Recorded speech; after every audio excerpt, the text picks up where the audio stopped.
What's going on, guys? Another day, another squat session. Today, I wanted to talk about what it is I'm trying to do with this specific movement in a general sense.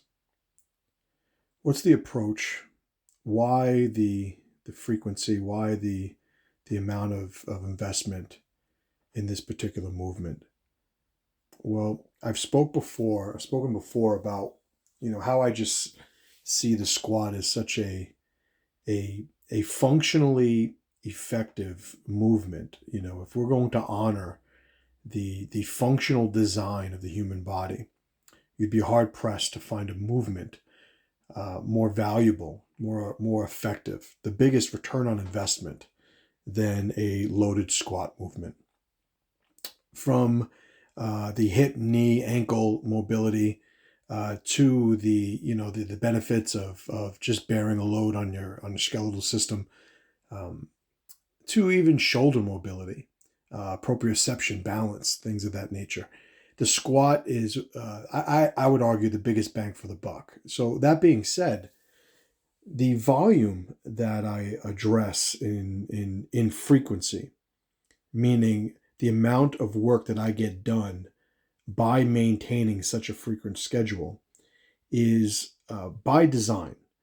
So, do I enjoy squatting? Yeah, I enjoy squatting. Obviously, it's something that I do enjoy. It's something that I admit that at this point in my life I'm good at.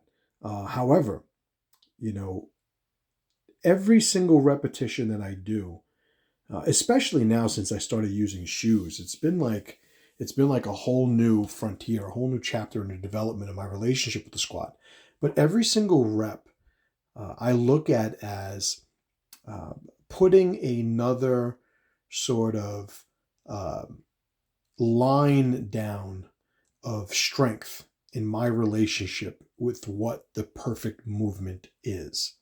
So, if you look at what would be theoretically a perfect squat movement, every single repetition that I'm doing, I'm trying to overlap my movement with what the track of that perfect repetition would look like.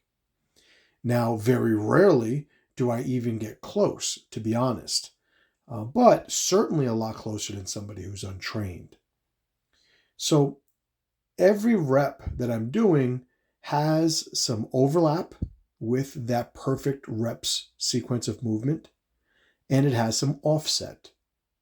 The offset is obviously in the long term trying to be reduced, the overlap trying to be increased, and that is what I'm trying to build the biggest relationship with, that overlap. But I also understand the more frequently I do this, the more overlap is going to exist at default, which means the way that I squat without really monopolizing my conscious mind is going to be more overlapped than what it would be had I not invested this time.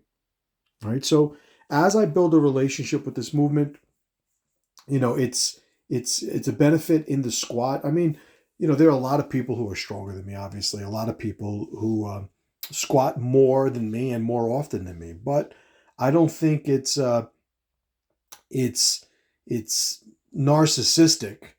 Uh, Cue narcissism, right? I would say it's narcissistic to just point out. It's like you guys that are squatting regularly, you guys that are building up your relationship with this movement. Um, can you squat, uh, you know, 400 pounds every day? I think here on 405, I think I get a double. Um, Yesterday I went and I did the safety squats. 2 days before that, I failed 2 reps at 555. But here I am. How many people, after um, having that max load day that I had on Saturday a couple of days ago, how many would go in and hit it the next day, let alone 2 days after, 2 days in a row. Well, this is the thing. I'm conditioned to do this because my body is so overlapped to what it needs to be in order to effectively do the squat on a regular basis.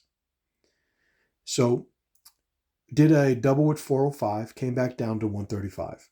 Why am I doing this? Just trying to get some good reps. Just trying to sort of get that sequence of overlapped movement, reminding my body where it's supposed to be on a perfect squat. Not that any of these are perfect, but I'm constantly fighting to get that overlap. A little bit of a change of pace. I decided to end with today too, doing some shrugs.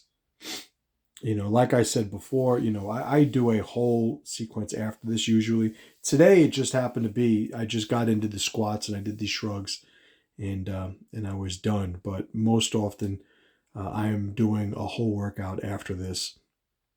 Some collection of different weighted movements. Today I felt like doing shrugs. Haven't done them in a while. I don't really do shrugs too often, and when I do, shrug during a workout, it's usually with the dumbbells. But I'm making these videos every day, and I've said it before that I'm trying to if there is something that I could do in the rack, why not? Why not just do a little bit more? I mean, yesterday I shared some of my rolling footage from jujitsu.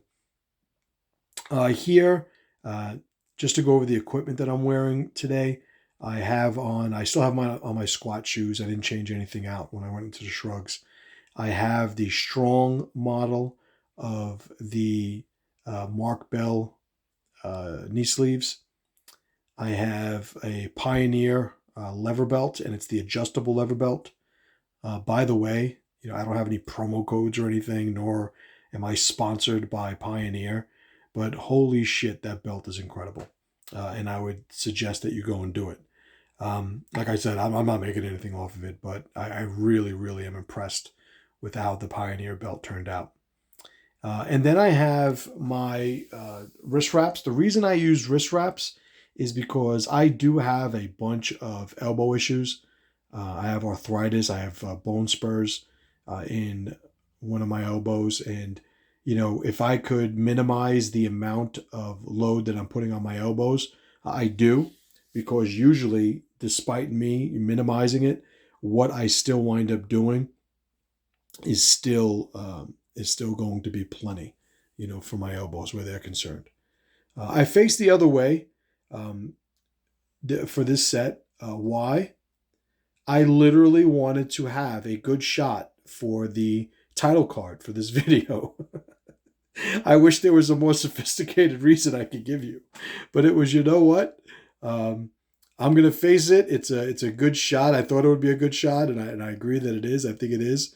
Um, at this point, I would have probably put the title lettering, the text over the bar on the title card, but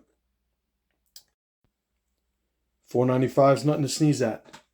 But it was a good set, good work. See you guys tomorrow.